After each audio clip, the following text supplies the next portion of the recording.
Thank you for wooing. I don't mean for me because I don't really deserve it, but I just like that you guys are the type of people that woo. Because I'm really bad at it. And the more people that woo at concerts means I don't really have to. Like I just don't have the passion behind it when I woo.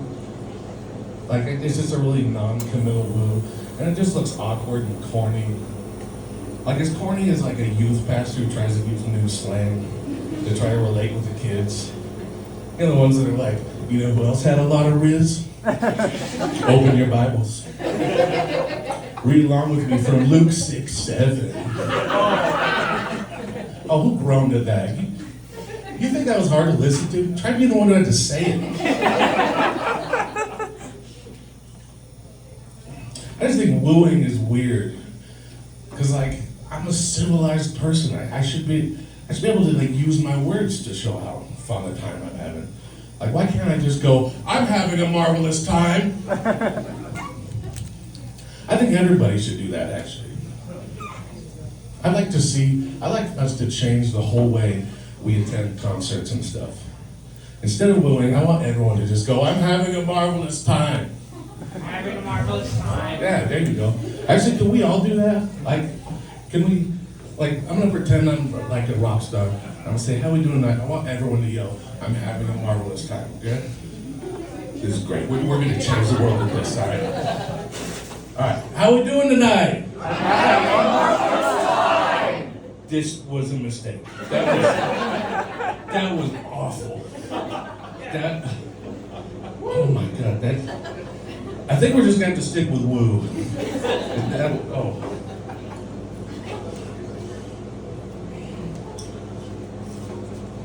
Yeah, having everyone yell one thing in unison was really terrifying up here. So I guess like a rock star, if he wants to know how you're doing, he obviously can't go one at a time. He can't go, how are you doing? How are you doing? How are you doing? Because for one, it would take too long. And I'm pretty sure that eventually someone will give an answer that's a little too real. It just ruins the mood. Like, how are you doing? He's like, well, I'm a little constipated. Because you can't then ask the guy sitting next to him how he's doing when he just found out he's sitting next to a ticking time bomb. And now the whole audience is wondering, am I getting enough fiber in my diet? I just don't like the fact that I have to announce verbally that I'm having a good time, you know? Like if I'm having a good time, it should be obvious from the erection. I guess I'm gonna look like a youth pastor either way. And don't worry, it's not a sexual erection. I'm not a pervert. It's kind of erection you get from excitement, like when you kill a man, you know? Yeah, you know.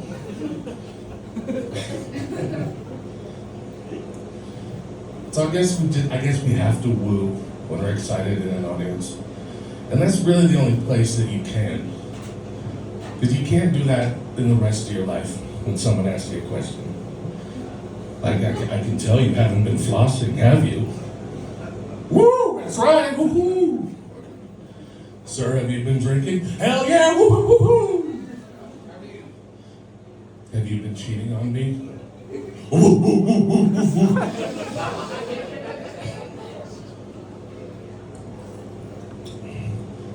But the round of applause, it really is just noise. When you think about it, just using as many parts of your body as you can to make noise. You're clapping as loud as you can, screaming at the top of your lungs. You can stomp your feet, especially if you're in metal bleachers, it's really loud.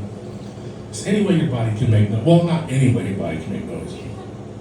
So we all have one noisemaker that hasn't really made it to the round of applause. No. And that would be really awful. Especially in a place like Portland with all those vegans. It's like, how we doing in Portland? Oh, that good, huh? Oh. There's a lot of beans in that round of applause. I think I've gone too far.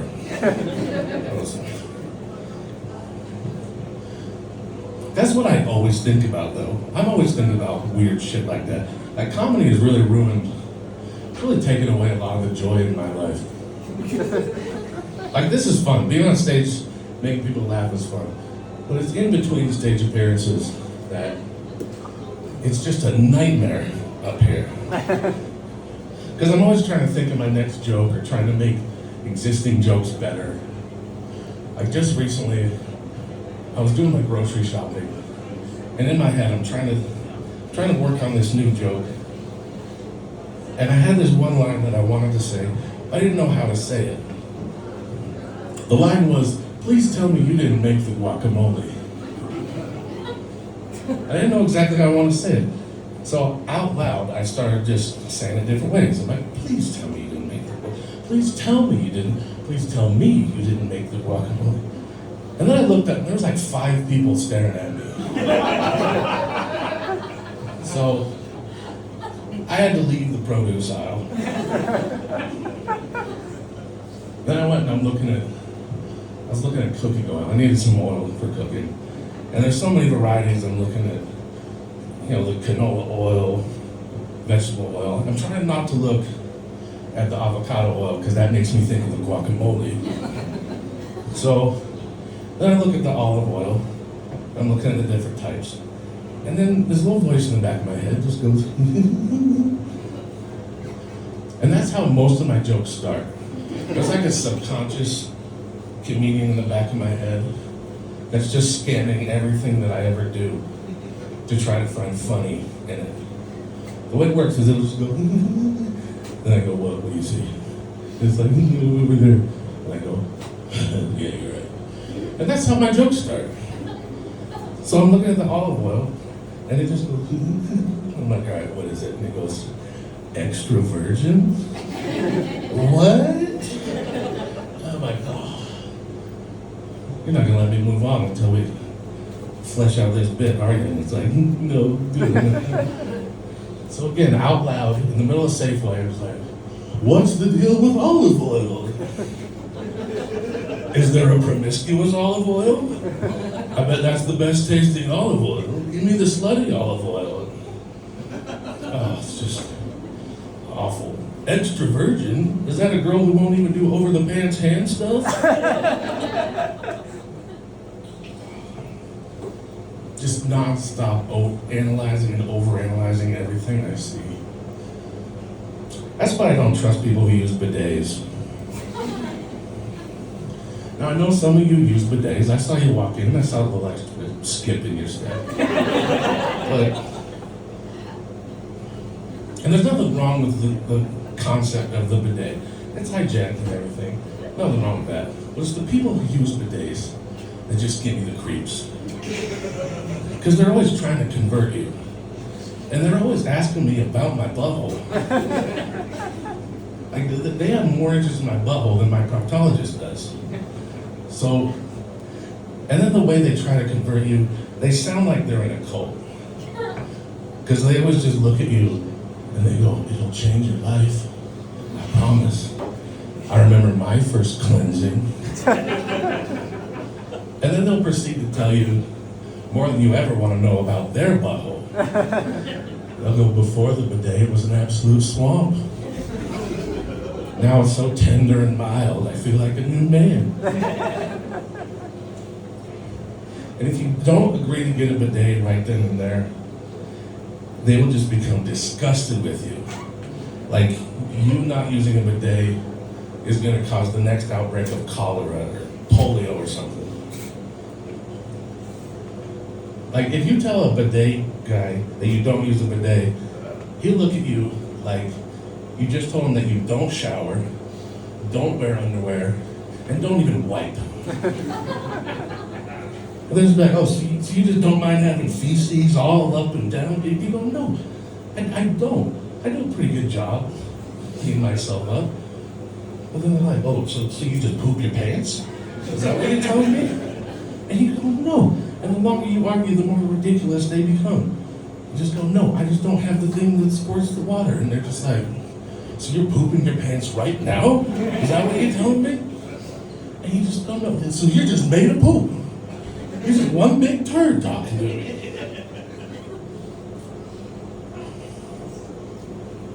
I had one guy that was like, so you just don't mind stinking up every room you walk into? Look, I grew up in the 90s. There were no bidets back then. The rooms weren't stinky. At least not that way. They smelled like cigarettes, but... Like, you know how close to a full diaper you have to be able to smell that thing? So if someone's getting close enough that they can smell whether or not you use a bidet, you don't need a bidet, you need a restraining order. And honestly, you're supposed to have a little funk to you. Like, we're just another animal. You get stinky from time to time. Like, and there's like 4 main areas that smell. And 2 of them are kind of connected, you know. Very sorry I did that. But there's like 4 main areas. By the end of the day, your feet are gonna smell. You know, your crotch and your butt, they're gonna smell. We all know about the armpits. Even behind your ears can get a little parmesan-y, you know? I just don't really see the need for a bidet. Because like most people, you know, I take care of that business in the morning. It's part of my morning ablutions. But so's a shower. You do them in the right order, you don't even need a bidet. But a lot of people have to go a second time during the day, you know, depending on their fiber intake. And that's why you go at work. You're supposed to poop at work, so you can get paid for it. And any bidet guy that I've talked to about this, they go, well, I don't poop at work.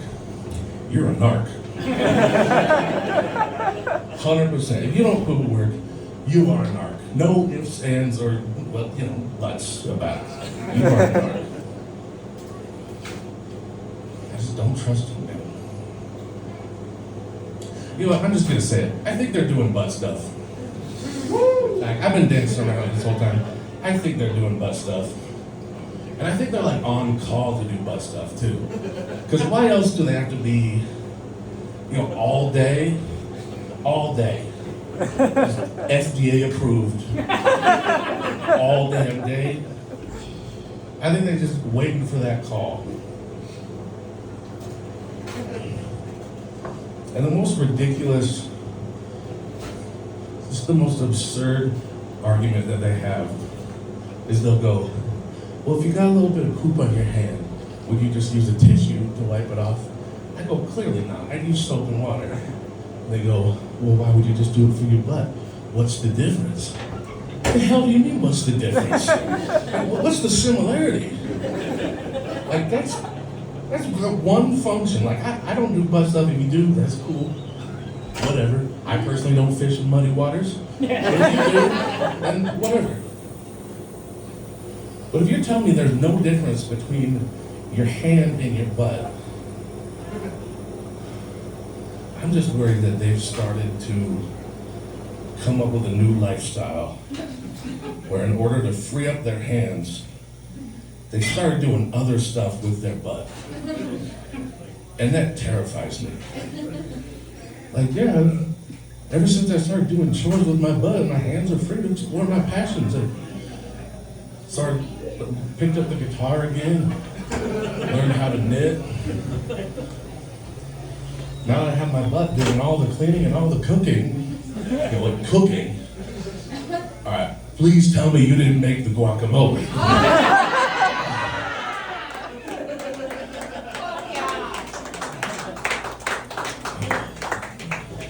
Just imagine finding out that one of your loved ones, someone you've known your whole life, is starting to do things with their butt. Like, they're just hanging out with you one day and you're just like trying to fix something. You're like, hey man, can you hand me that screwdriver over there? Gladly.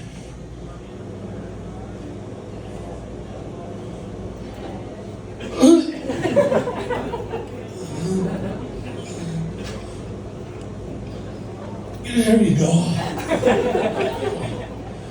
Oh, thanks, man. I can't see anything though. Can you hand me that flashlight? I thought you'd never ask. You mean this Fuller D-cell battery mag light? With pleasure.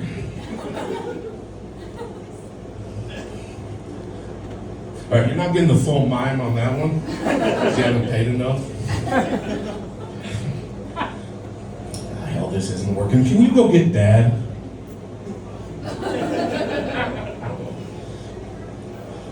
So for now, until the bidet companies get a better PR team, I'm just gonna stick with toilet paper, I think. Because I don't want to become one of those bidet creeps.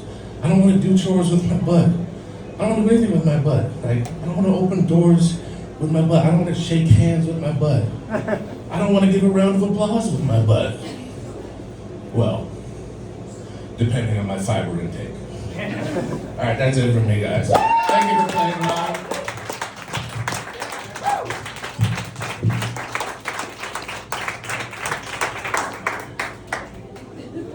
Another round of applause for Kurt.